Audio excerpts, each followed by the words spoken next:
Oi, gente. Bom dia. Então, eu estou aqui a convite dos colegas e amigos da SPC RJ.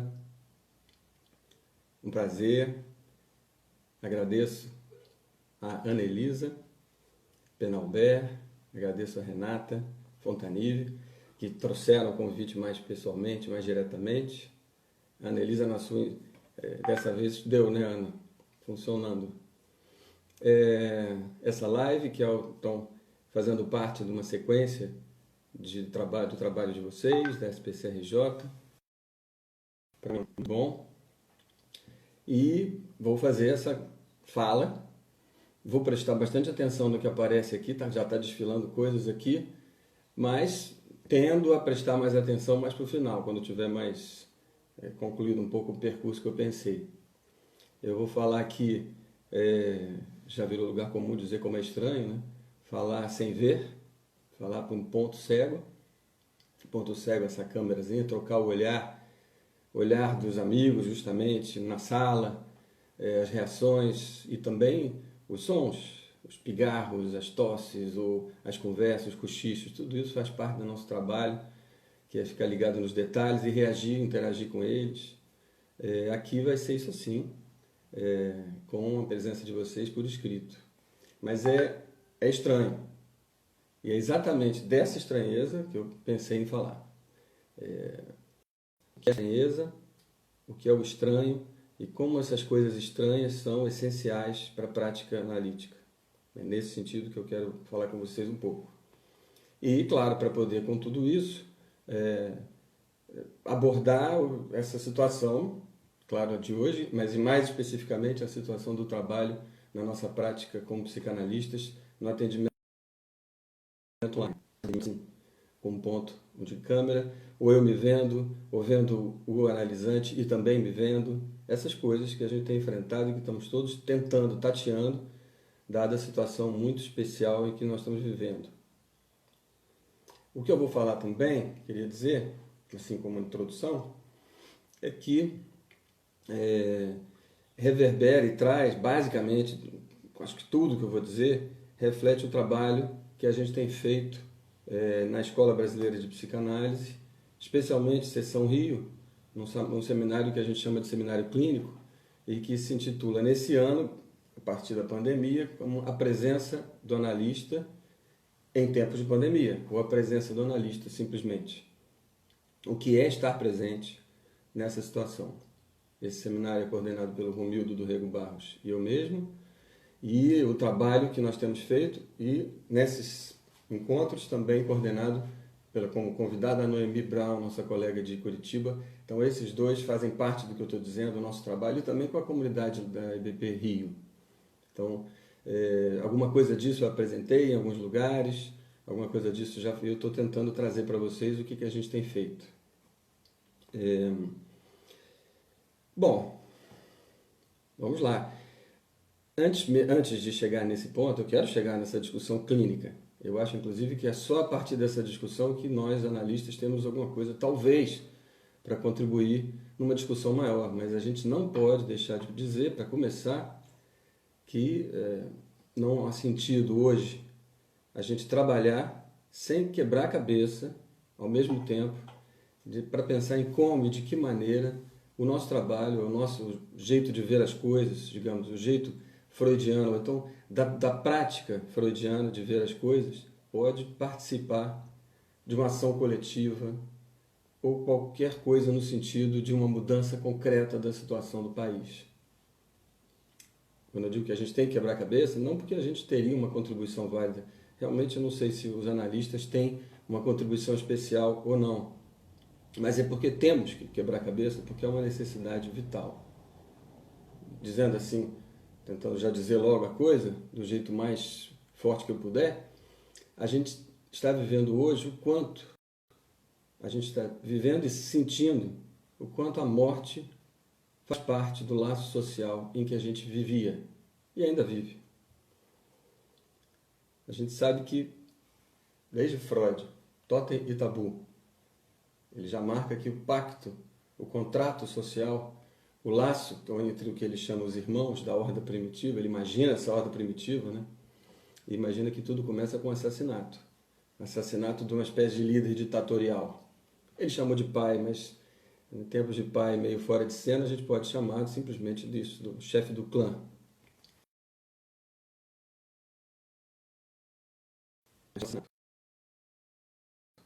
Desde dos dominados da horda, que fazem então, assassinam e fazem um contrato na base do ninguém pode gozar completamente, ninguém pode voltar a ser o tirano, e todos se controlam, e por isso mesmo a sociedade se sustenta, nesse controle permanente. Desde Freud a questão pode ser essa, já era essa. Até que ponto a gente pode generalizar isso? Isso é para todo ser humano? Para todo ser falante? Ou há outros modos de laço, outras maneiras de fazer, de compor um laço social relativamente estável na cultura? A resposta sempre foi que isso não dava para pensar que tudo seria sempre assim. Não sei se a resposta sempre foi. Alguns talvez tenham pensado de outra maneira, claro, muitos. Mas acho que hoje, talvez dê para dizer de outro modo. A gente pode dizer, ou pensar, que o que Freud descrevia é o que hoje se chama do mundo eurocêntrico, ou do Ocidente. Em outros tempos. Lacan, por exemplo, ele já dizia isso. Quer dizer, o Ocidente é isso que Freud descreve com o totem tabu. Inclusive ele brincava com a palavra Ocidente, usando o termo ocisão, que é um termo jurídico, mas um termo para morte, assassinato às vezes. O Ocidente é fundado num laço social que inclui a morte. Inclusive Lacan opunha o Ocidente ao Oriente, porque lá seria diferente, mas isso é outra discussão.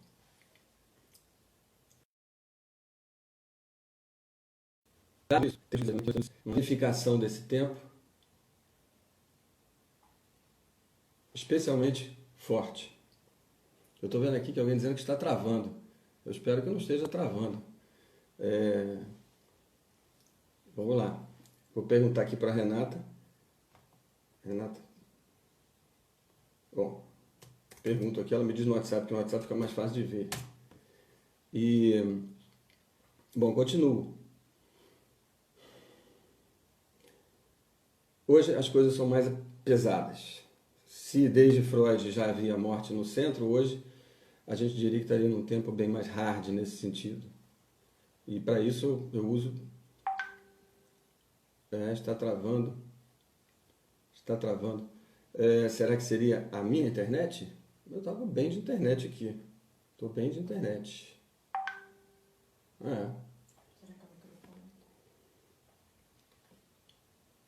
Tá bom, vou continuar. Aquiles Mbembe seria talvez o nome. Pode continuar, Renata dizendo. Aquiles Mbembe é o nome para retomar isso hoje, para dizer em termos bem mais hard, pelo menos o nome que eu escolhi. Achilles Mbembe, talvez seja assim porque ele é um filósofo camaronês, então o francês é a segunda língua dele, talvez, ou a terceira. Com ele a gente diria nos termos dele, a polis eurocêntrica, essa, então,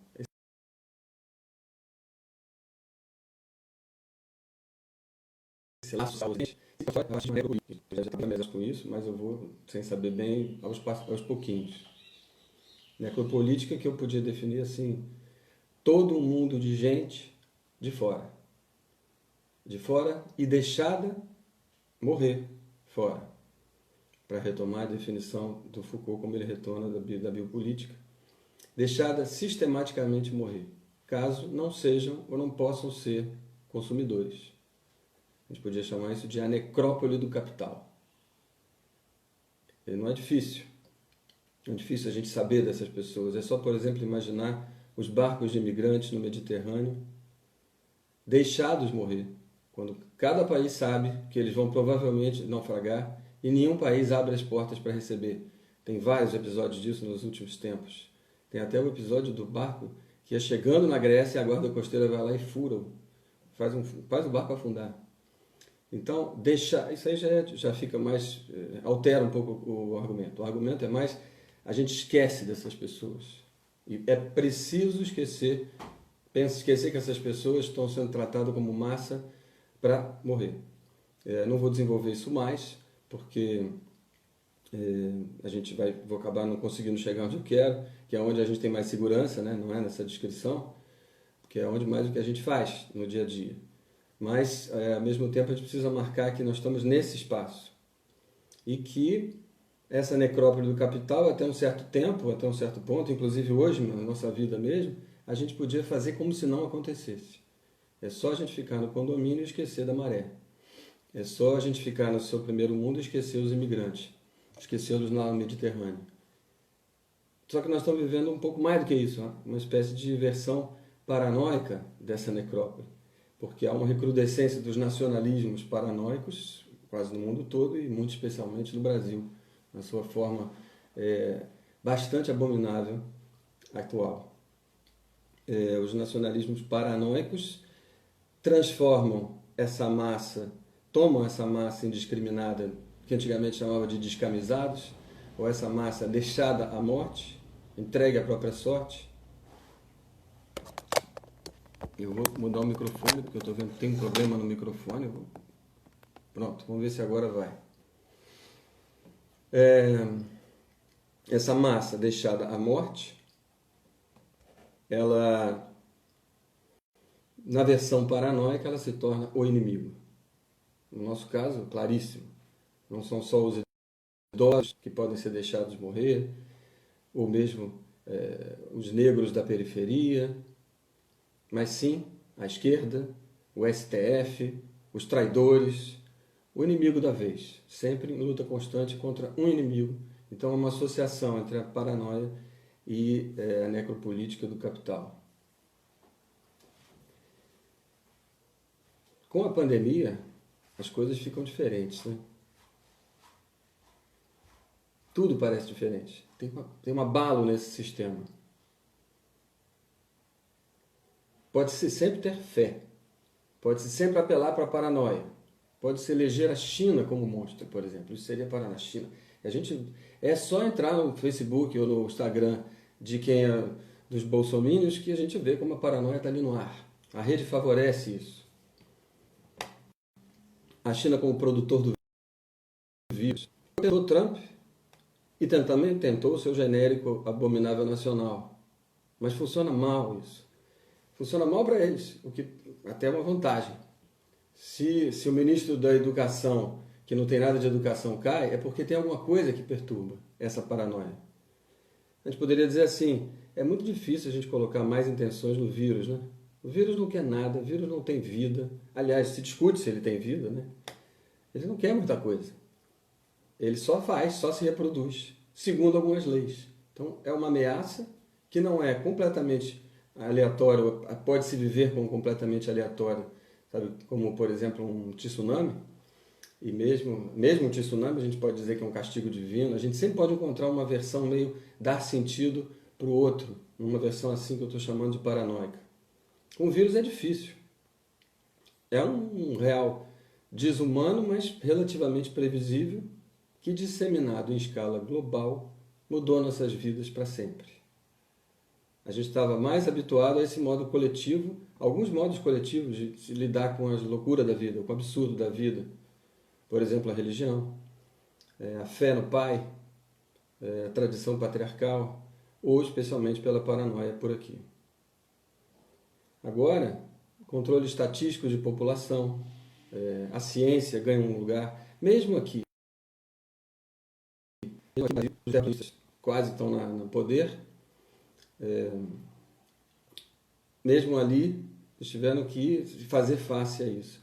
Mesmo se o poder atual resolve fazer uma oposição entre saúde e economia, uma oposição paranoica, louca, entre saúde e economia, mesmo aí tem alguma coisa da ciência que reganhou o lugar. Porque a epidemiologia é a ciência do controle das populações. Não é exatamente, então, só o controle do vírus, é o que uma população tem que fazer. E esse é o ponto que eu queria chegar, para ver se eu vou conseguindo chegar onde eu quero, né?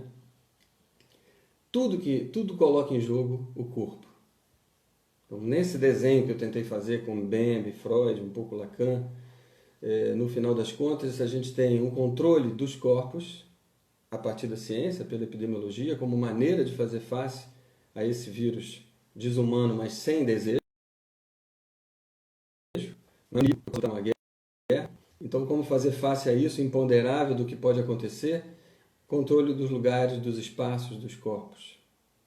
Então, o corpo é um ponto de convergência. Seja na versão paranoica. Eu quero eliminar esses corpos. Eu quero destruir essa massa de inimigos, de bandidos. Hoje, assim, todo mundo é bandido, né? Qualquer notícia. É um menino que está sendo preso, é bandido. E a gente sabe como as operações não visam só bandidos. Então, ou os corpos dos bandidos, ou os corpos dos imigrantes, ou os corpos daqueles que, seguindo a ciência, se isolam para proteger justamente os outros. E a si mesmo também, claro. Assim que a gente está. Essa era a minha introdução para dizer... vou até tomar um café. Era a minha introdução para dizer como vamos tratar os corpos, como pensar os corpos a partir da nossa experiência. Então, porque o corpo é que está em jogo nessa história. E a gente encontra, aparentemente, esse paradoxo que tem qualquer coisa no trabalho coletivo, ou na visada coletiva, em busca de uma ação política que seja de outro modo, que busque um outro laço que não esse da necrópole, esse envolve certamente a comunidade de corpos, o deslocamento de corpos. Como, por exemplo, tantos esperam corpos na rua para mudar o poder, como já foi um impeachment. O deslocamento dos corpos, ou a ação dos corpos, parece contar muito. E nós estamos na situação de trabalho onde aparentemente estamos trabalhando sem corpo. Então esse ponto é que eu acho que eu queria trazer para vocês e para a nossa conversa, o ponto de dificuldade, digamos, mais próxima da nossa prática. Essa dificuldade de conversa, que é essa aqui, né? O meu lado falho, não é dificuldade de conversa, é dificuldade de trabalho. Nós pensamos no seminário clínico, e eu pensei em trazer para cá a partir de um paradigma, uma ideia que talvez permita a gente acessar esse paradoxo. É o paradoxo que é o próprio da ciência analítica, onde é preciso o corpo, mas ao mesmo tempo é qualquer coisa que está meio fora do corpo, num certo sentido, em que a gente vai buscar acessar. É isso que eu vou tentar explicar. Mas eu pensei que um paradigma, para começar, seria o paradigma da janela. Da janela que eu vou entrar nessa história para tentar definir o que é específico de uma sessão analítica. Por isso o título do que eu falei. O que não se vê da janela, mas eu estou vendo aqui, por exemplo, o som está ótimo, mas o vídeo está travando. Eu não sei, eu estou usando o que eu uso normalmente aqui e geralmente tem funcionado, né? Eu estou aqui na internet, a internet está funcionando. Bom, vamos lá.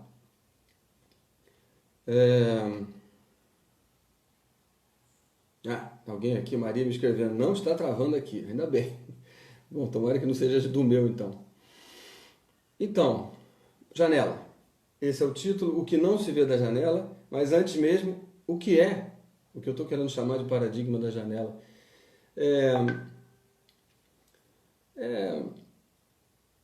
Seria longe. Eu vou citar, por exemplo, um analista francês, Gérard Wageman, um livro chamado O Olho Absoluto, que tenta trazer a história disso. Nós partimos, é verdade que no senso comum, sem perceber, a gente parte dessa ideia, ou a gente vive nessa ideia, a gente desenha o mundo a partir da ideia de uma janela. A analogia que a gente está fazendo entre a janela e a janela da consciência. A consciência é uma janela. A gente olha para o mundo recortando. A própria estrutura do eu funcionaria nesse modo janela. Não uma janela para proteger do mundo, não, barreira, mas como recorte. E se pode fazer a história disso, dizer que surgiu numa época da humanidade com a própria noção de quadro. E a perspectiva se organizou com relação ao quadro. Mas é fato a ideia de que quando a gente enquadra, a gente enxerga melhor, a gente vê o mundo. É isso que a gente assume, talvez sem perceber. Mas Lacan, por exemplo, trabalha isso muito, que é para a gente suportar o excesso de estímulos do real, para sair do Hilflosigkeit freudiano, do sem recursos, que é a criança com excesso de estímulo, óculos, como transmissão de uma maneira de ver. Não é para ver melhor, talvez, mas para ver melhor porque se vê menos. A cultura, ou o simbólico, é um pouco isso.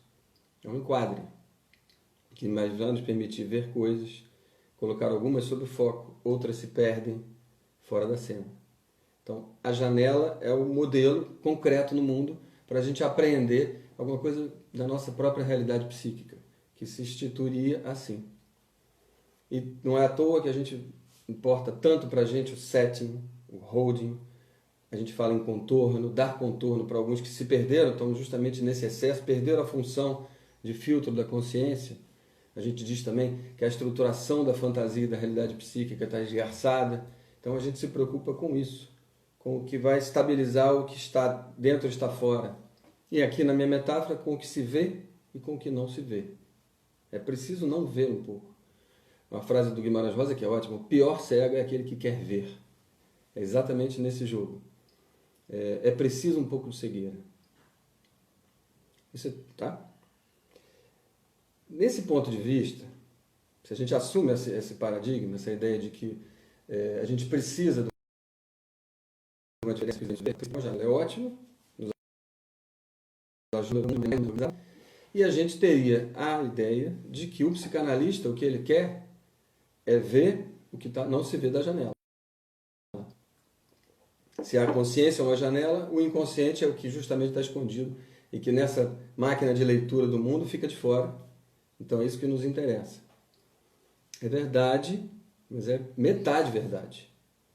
Porque não é exatamente qualquer coisa que a gente quer ver do lado de fora ou do lado de dentro. Qualquer coisa que está exterior a essa montagem do mundo.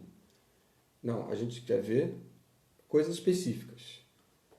O exemplo que me ocorreu, que eu já usei, se vocês pensarem bem, essa ideia de ver coisas que estão fora da cena, em geral, se vocês pensarem bem, isso nem sempre tem o efeito de uma surpresa que o material inconsciente traz. Por exemplo, as lives, em geral, dos famosos hoje, que mostram a casa deles. Não sai da minha cabeça a Ivete Sangalo, talvez seja porque é a única que eu vi um fragmento, mas ela está lá, de pijama, marido, filha, e a gente vai vendo a casa. É como se esse foco, a câmera que faz foco, ela se deslocasse um pouco para o lado, e agora eu estou vendo o que estava escondido. E vocês veem que não tem efeito nenhum de surpresa, ao contrário, de reconforto, de pacificação. Quer dizer, não tem essa força de reconfiguração.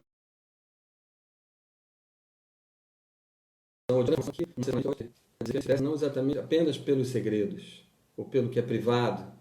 Ainda mais assim, editado, né? Eu contraponho para vocês, por exemplo, não sei quem viu, mas as que não são live, mas as imagens ou as cenas da Paula Lavigne gravando o Caetano. E ela querendo que ele faça uma live. Então, contraponha um pouco isso. Contraponha, por exemplo, a live do Gilberto Gil ontem. Que coisa linda. Tem momentos em que a gente percebe que tem alguma coisa que essa que inesperada apareceu. Mas quando é para ver a filha dele na janela, Preta Gil entrando, eles cantando, é muito mais a gente se sentir bem dentro de uma comunidade que a gente conhece, justamente sem estranheza. E já quando a Paula Lavigne grava o Caetano, para mim, pelo menos, foi muito estranho ver o Caetano naquela situação um pouco mais, sei, largada e também sem saber o que dizer, sem saber o que fazer, como se esse não fosse o meu Caetano, o Caetano que eu costumo ver da janela, quando eu vou procurar o Caetano. Ali apareceu alguma coisa. Então, não sei, intuitivamente eu queria dizer para vocês que toda essa história é que se a gente vai tomar o paradigma da janela como paradigma da consciência, o que o psicanalista faz não é querer ver o que não está na janela, é querer ver o que não está na janela e que é estranho. E que não é só deslocar a câmera. É preciso produzir um pouco dessa estranheza, sério, que é o estranho que vai dar. E não querer, não só, sem dúvida, a gente precisa do contorno, a gente precisa desse holding, mas a gente precisa poder o pessoal produz esse sentimento de eu tenho alguém, tem acolhimento, tem empatia. Mas para que nesse espaço entre alguma coisa que não estava podendo entrar no dia a dia da consciência, do recalque. Então, é nesse sentido. Nesse sentido, acho que eu diria assim, que a questão da análise online é se ela é capaz de trazer essa estranheza. O material inconsciente como estranho.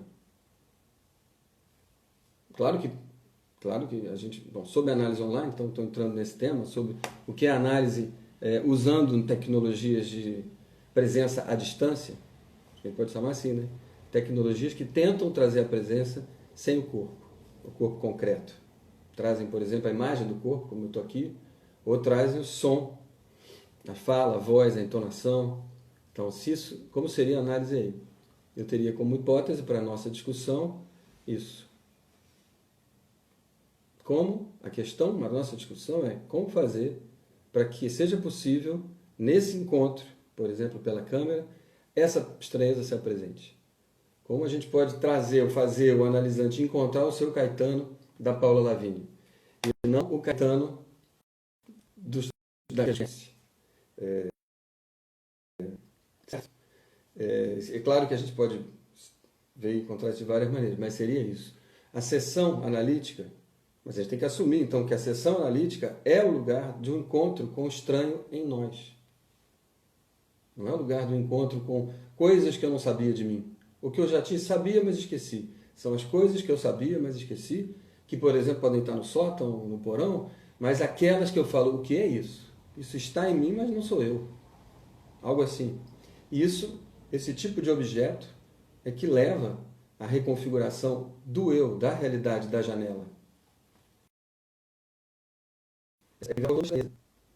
Porque são objetos estranhos. Nesses tempos, agora, a gente talvez tenha mais estranheza do lado do analista. Por exemplo, me lembro sempre de uma colega me contando, ela estava conduzindo uma sessão assim em vídeo, com o analisante, e a analisante estava falando da mãe, e de repente aparece a mãe na cena falando, olha só, estava passando no corredor, ouvi ela falar, e não é nada disso. É outra coisa, que eu não faço com ela não. Então, tá bom, apareceu a mãe dela. Para ela, a pessoa que estava lá em análise, isso não é muito estranho, ela já deve conhecer uma mãe que invasiu assim. Para o analista que foi completamente estranho, porque o enquadre da sessão para ele, talvez sem saber, ele já imaginava que, olha, é só o que tem aqui, eu e você, não vai entrar uma pessoa de fora não. Mas para o analista ser estranho, tudo bem, serve para ele se pensar, interpretar. Por exemplo, talvez hoje eu tenha feito isso. É preciso chegar para a pessoa e falar, vem cá, você está num ambiente mais ou menos de intimidade? Você tem certeza que não vai entrar qualquer um? Ou pior ainda, você tem a impressão que quando você fala estão ouvindo do outro lado da porta? Tudo isso vai fazer com que esse efeito de janela se perca. E aí a gente não tenha muito como trazer o estranho, porque se tudo é estranho, se tudo é possível, como trazer estranheza? Que é a maior dificuldade hoje. Não acho que seja a análise online. A dificuldade é que tudo está tão estranho, está tudo tão incerto, tanto na angústia, que essa diferença entre consciente e inconsciente, ou entre o que é enquadrado e o que está fora do enquadre, se perde. Então, a sessão analítica precisa desse encontro pessoal para enquadrar um pouco a relação interpessoal, para enquadrar a realidade psíquica, para que aí a gente traga o que não é da realidade psíquica, o que é essa estranheza. Talvez esse exemplo da mãe. Então, por exemplo, tem um colega meu argentino que contou essa também, que ele falava para os analisantes para ir para o play. Aí ele estava na sessão com o analisante, a sessão desceu, foi para o play do prédio, e aí ele fala, eu estou aqui no play, mas já tem mais 2 também fazendo análise aqui no play. Então, essas coisas é que a gente está encontrando hoje. Gente, estou conseguindo mais ou menos falar e ler. Então, por favor, fique à vontade para interromper, ou seria ótimo se alguém fizer algum comentário, mais ou menos curto, né? Porque senão me perco aqui. Mas, bom, eu tenho uma experiência dessa, quer dizer, todos devem estar tendo experiência desse tipo, né? O que é você perder um pouco as suas balizas habituais. A baliza habitual é justamente o encontro dos corpos. Eu e ele, ou eu e ela, ou eu e o analisante, nos encontramos, isso tudo já é um enquadro. Tem qualquer coisa na minha presença, no meu jeito de falar, no meu consultório e vice-versa. a pessoa chega, e a princípio o enquadre está dado por essa regularidade, esse encontro com o meu próprio corpo. Vamos reduzir a isso. Porque também tem isso. Tem analisantes que dizem, só de chegar no consultório eu entrava no clima. Só de ficar na sala de espera eu entrava no clima. Agora eu estou em casa, é muito difícil. Então realmente você tem que produzir o clima. Produzir esse encontro, digamos, onde ele é enquadre, contorno. Mas não para ficar nisso, né? Quer dizer, verdade que em muitos casos ficar nisso é muito importante. Vamos trabalhar só para estabilizar as coisas. Mas, a princípio, o que vai fazer revolução, se a gente quer revolução, é justamente o que desestabiliza isso. Só que é uma dialética. Se não tem nada estabilizado, eu não consigo. Essa é a ideia que eu estou querendo trazer. Quer ver outro exemplo? Uma amiga minha, Marina, contou. Quando você está falando com delay, aí é uma sessão que ficou pela voz, se preferiu diminuir esse enquadre visual e, de repente, você está falando, você está ouvindo, aliás, quando está aquela hora de intervir para fazer aquela interpretação, você lança uma ideia e aí só que a sua ideia só chega lá para o analisante depois que ele já continua a falar. Aí ele fala o que foi e no final a gente perdeu justamente esse ponto da estranheza que essa interpretação ia trazer. Acho que é isso, tá? Para começar, não vou ter muito mais a dizer, que eu não queria ocupar o tempo todo. Queria reservar um tempo para a gente, pelo menos, virem as questões, né? Mas essa ideia de que, para a gente discutir o que é uma análise online, a gente tem que também pensar o definir uma sessão analítica. Aí eu entro nessas questões atuais, mas, a princípio, uma sessão analítica é um espaço de estranheza. É um espaço de encontro com a estranheza consigo mesmo. É o que faz com que uma análise não seja um lugar fofo. Ele pode ser. Tem todo um lado de acolhimento necessário para estabilizar as coisas. Mas a ideia é que se vai encontrar com o material inconsciente esses objetos estranhos que nos habitam sem que façam parte de nós e ao mesmo tempo que a gente não possa descartar. Esses é que interessam. Porque esses são de desrealização grande e forçam a reconfiguração do eu. Mas essa desrealização vai ser feita na sessão e no encontro dos corpos a partir do encontro do analista e do analisante. Assim, a sessão analítica. A questão da análise online me parece ser essa. Como produzir essa ideia online. Eu não sou daqueles que diriam, não é possível, não existe, tirou o corpo, acabou a análise. É claro que isso a gente pode pelo menos dizer que fica tudo mais difícil, porque esse enquadre natural se perde. Mas eu não diria que é impossível. Ao mesmo tempo, ninguém tem certeza. Também não vou para o outro lado. Essa ideia, essa euforia do remoto, a euforia do online, agora a gente vai mudar de vida porque vamos poder trabalhar em casa, como se o deslocamento não valesse nada, como se não existisse mais. E, de uma certa maneira, o Achilles Mbembe também fala, essa ideia de que vamos transcender os próprios corpos é própria do capitalismo, é própria dos nossos tempos, essa ideia que vamos virar anjos, e é justamente o retorno que nos traz essa pandemia de mostrar que não. Onde estarão os corpos e como eles estarão faz toda a diferença. Então eu volto para aquele paradoxo de antes, né? Como para tratar desse paradoxo, usando essa ideia da estranheza e da janela, eu diria, que tal a gente fazer a diferença entre o corpo e a presença? Nem sempre a nossa presença precisa ser a partir do nosso corpo, no sentido do corpo concreto. E que tipo de presença a gente está falando? Então eu vou fazer a diferença entre corpo e presença, propor, e também dois tipos de presença. Uma presença é essa, a presença do acolhimento.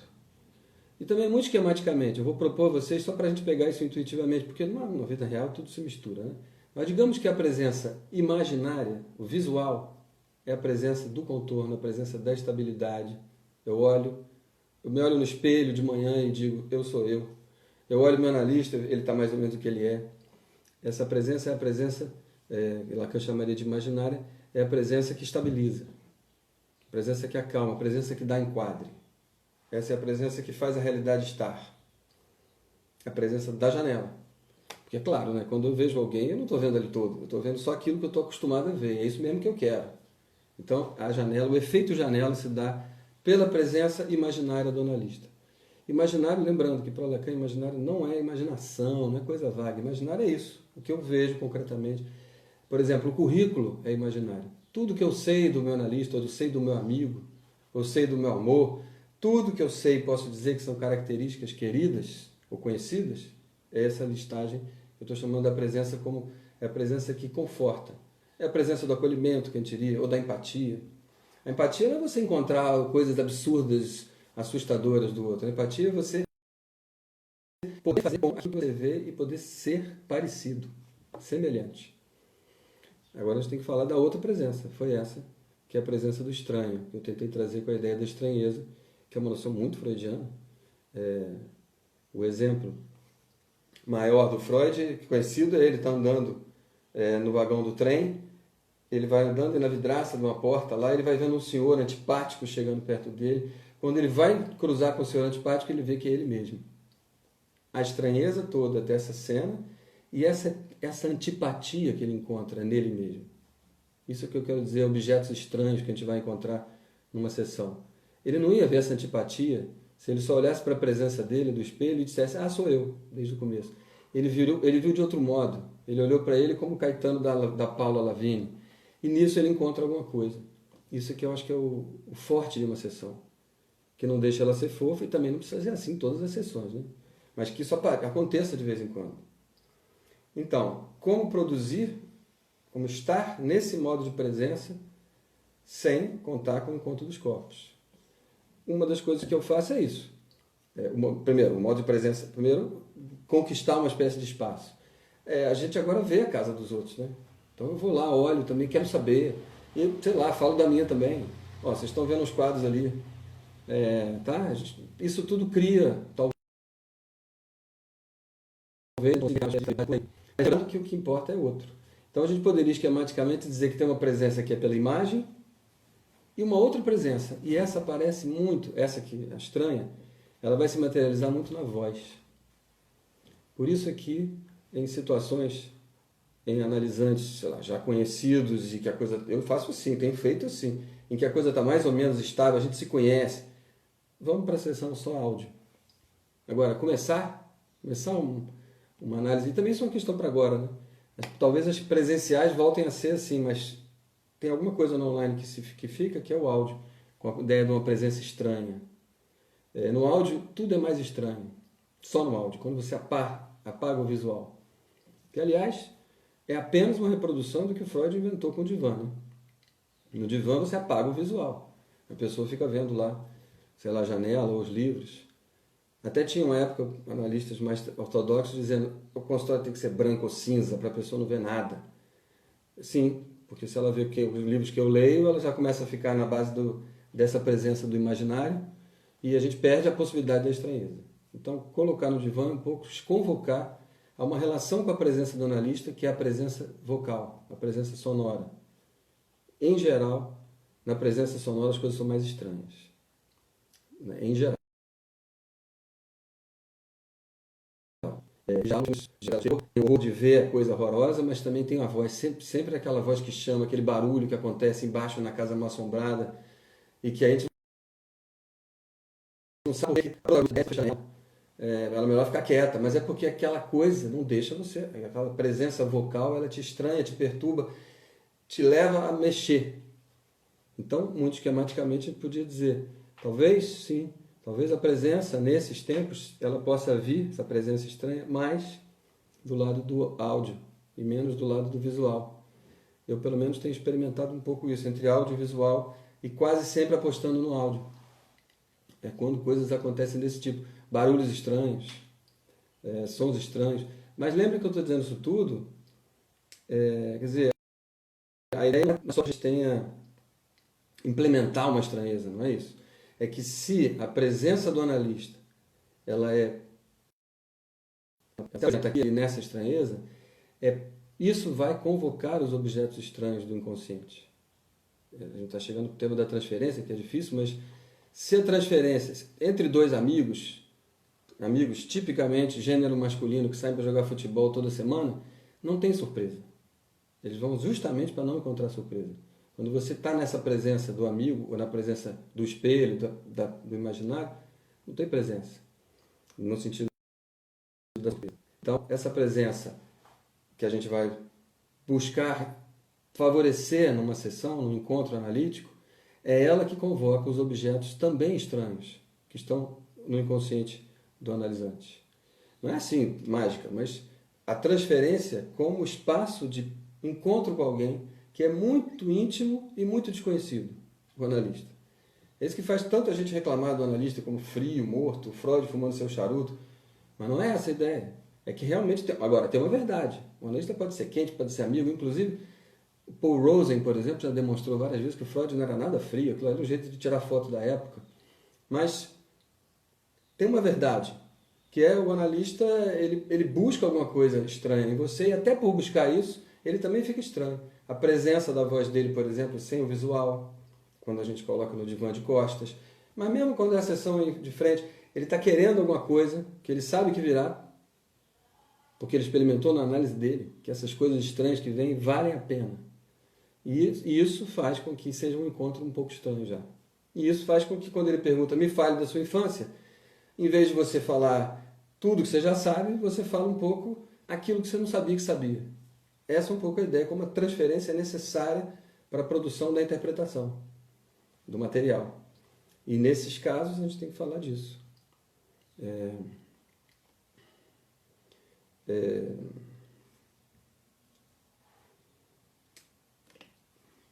Eu estou vendo aqui que já são 42, então eu vou concluir. Esses elementos híbridos, que eu estou chamando para descrever, eu tinha anotado assim, essas coisas que vêm no inconsciente como colagens, fragmentos. O que Lacan trabalhou muito com o tema do resto, dejetos da realidade psíquica, que vão ser descartados e que a gente não consegue jogar fora. Esses é que a gente se interessa.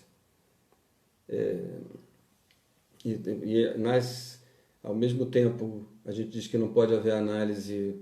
Tem gente dizendo que não pode haver análise online para valer, mas a gente vê a análise acontecendo.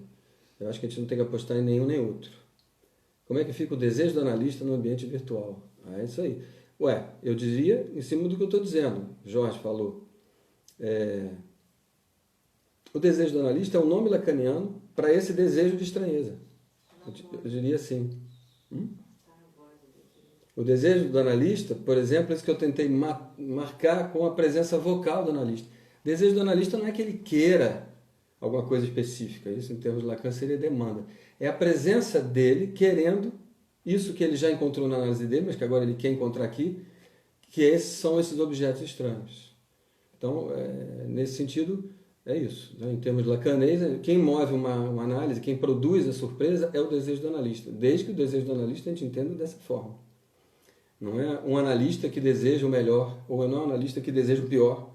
Tem analista, não é a frieza do analista, o desejo do analista, é o desejo de trabalhar com essas coisas. E propor, a partir dessas coisas, uma revolução pessoal, que Lacan chamou de subversão. Né? Uma subversão da realidade psíquica. Uma reconfiguração da sua janela.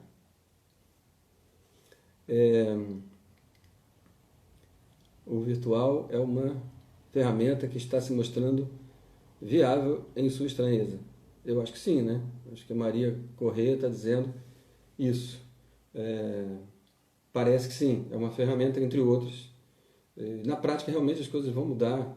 A gente vai... Eu acho que eu, pelo menos, vou acolher mais o online do que acolhia antes, porque eu vi que existem coisas que acontecem. Não quer dizer, me parece que é quase impossível prescindir dos corpos. Mas a gente pode pensar também o quanto numa cidade como essa, em que a gente tem uma espécie de, sei lá, acho que foi o Marcos Faltini que falou que a gente vive num condado da Zona Sul, o quanto a gente pode talvez contar com o online para atravessar a cidade sem atravessar como totalmente. Uma cidade partida, por que não alguém que, por exemplo, mora na Penha, aqui do lado, e que não vem para a Zona Sul. Talvez a gente possa ir para lá uma vez de vez em quando, ou essas pessoas virem para cá. Talvez haja um pouco mais de mobilidade, mas é uma versão bem otimista, né?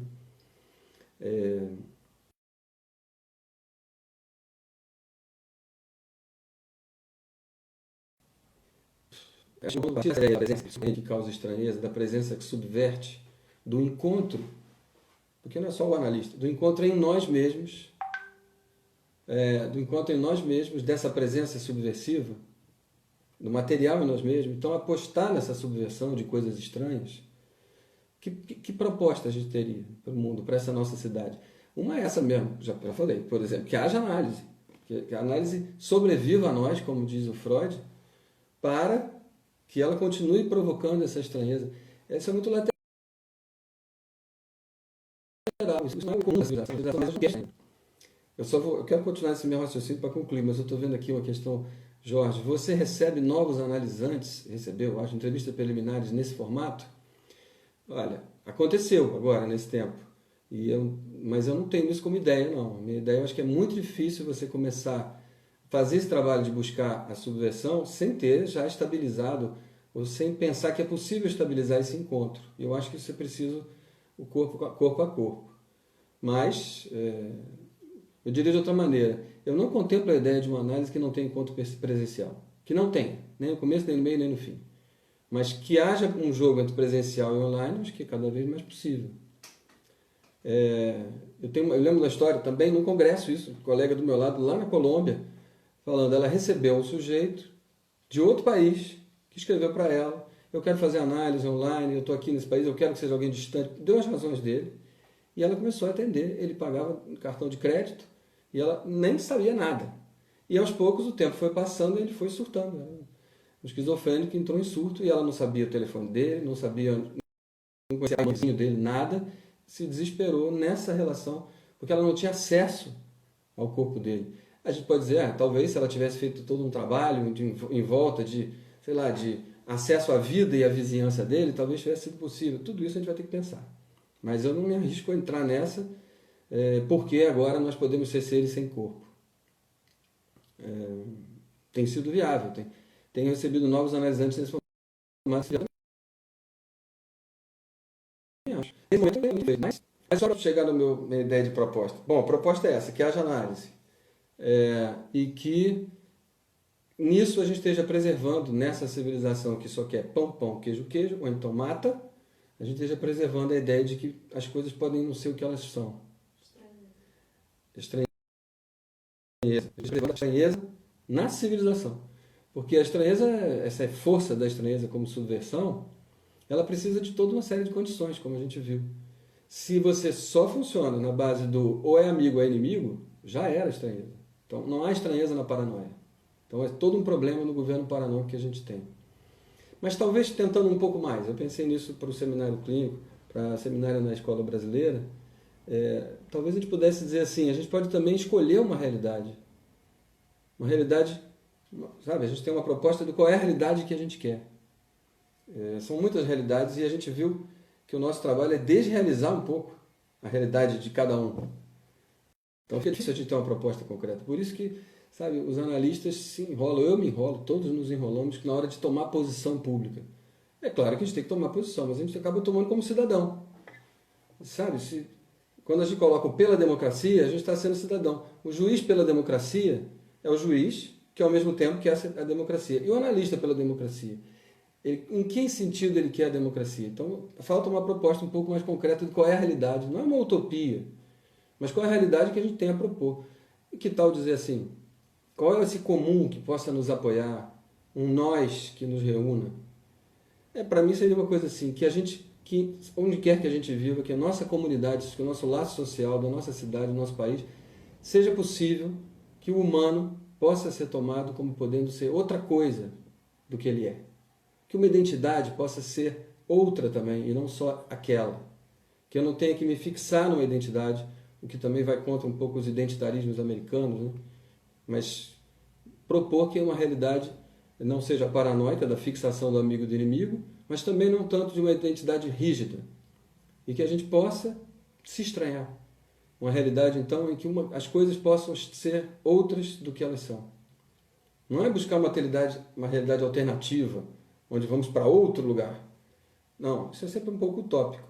Mas que as coisas, na distopia em que a gente vive hoje, poderem ainda ser outra coisa. Então, na contramão, talvez, do identitarismo ao modo americano pelo menos, e da paranoia, sustentar a todo instante na nossa clínica e nas nossas intervenções na cidade, que um pobre pode ser outra coisa que não pobre, um negro outra coisa que não negro, uma mulher, mesmo aceitando e assumindo que as particularidades são fundamentais num mundo desigual como esse, e que às vezes apenas como negro, ou apenas como mulher, apenas se reconhecendo como trans, é que alguém pode sobreviver, porque vai ter uma estratégia de luta e sobrevivência como coletivo. Mas que mesmo nesse lugar sempre se possa estranhar alguma coisa que se é. Isso que eu imagino, talvez fosse uma proposta, né? Da sessão analítica em spray pelo mundo, se for possível. A estranheza, o estrangeiro, estou lendo, a estranheza e o estrangeiro como alteridade e não o inimigo. É isso aí. Só que o estrangeiro já dá muita corpo para a coisa. O estrangeiro é quem mora do outro lado da fronteira. O estranho, sim. Né? A ideia é, isso aí é só um jogo de palavras para mostrar o que eu quero dizer. Né? O estranho não é o estrangeiro. O alien, o alienígena, não é de outro país. É como se foi, agora, por exemplo, a tradução da autêntica, a cargo do Gilson Iannini, propõe para o estranho freudiano o termo o infamiliar, que é uma tradução que já existia, mas agora está sendo publicado com esse nome. O infamiliar diz muito, que é um Heimlich do Freud, né? É isso. Ele é e não é. Eu reconheço e não reconheço. Porque se eu disser que ele não tem nada a ver comigo, ele é o estrangeiro, e aí é fácil fazer dele um inimigo.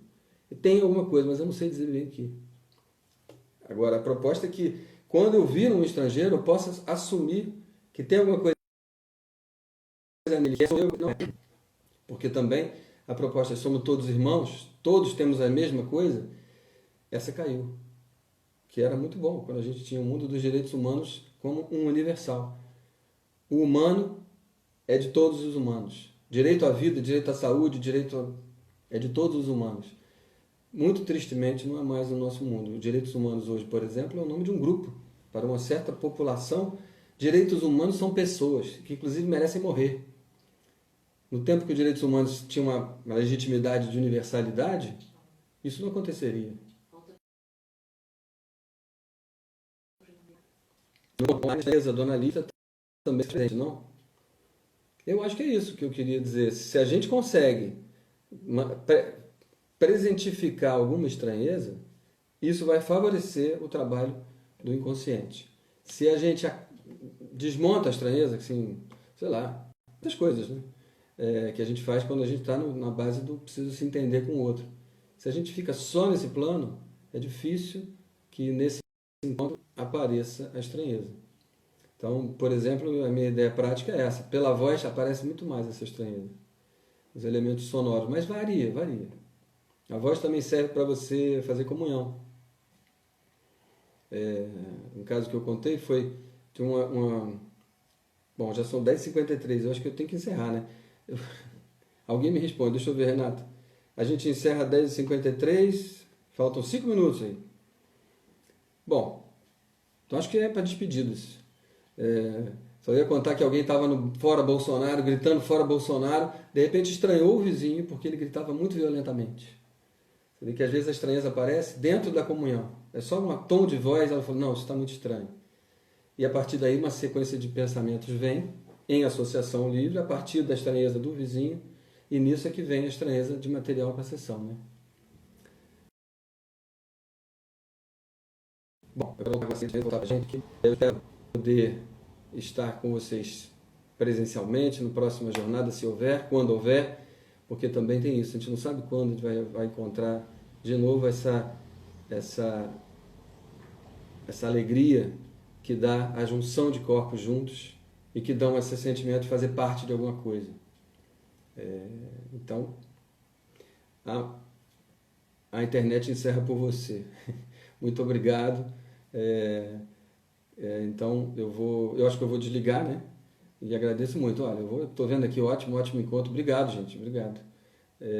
Eu achei estranho, mas gostei. Agora eu vou gravar, que são minhas recomendações para deixar gravado para a gente poder ver, né?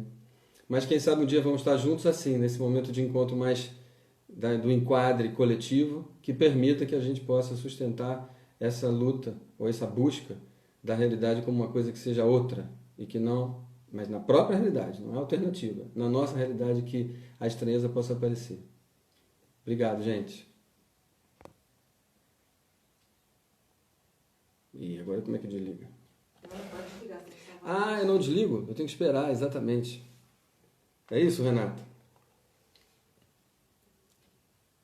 Eu espero desligar, porque senão... então nós temos 5 minutos. Causou e provocou. Desafiador e complexo. Esse complexo é que eu acho horrível. Mas eu não sei. Eu diria que esse complexo, você tem que encerrar antes da internet para poder gravar. Então tá. Então eu tenho que encerrar. Eu diria que o complexo é porque a vida é complicada. Essa nossa posição é a posição de alguma coisa complicada. Complicada no sentido que é contra-intuitivo. E não complicada porque tem que raciocinar demais, né?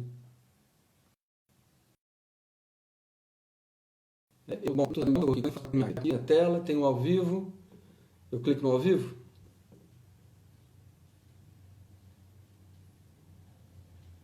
Estou com medo de fazer alguma coisa aqui e fazendo essa coisa eu perder a gravação.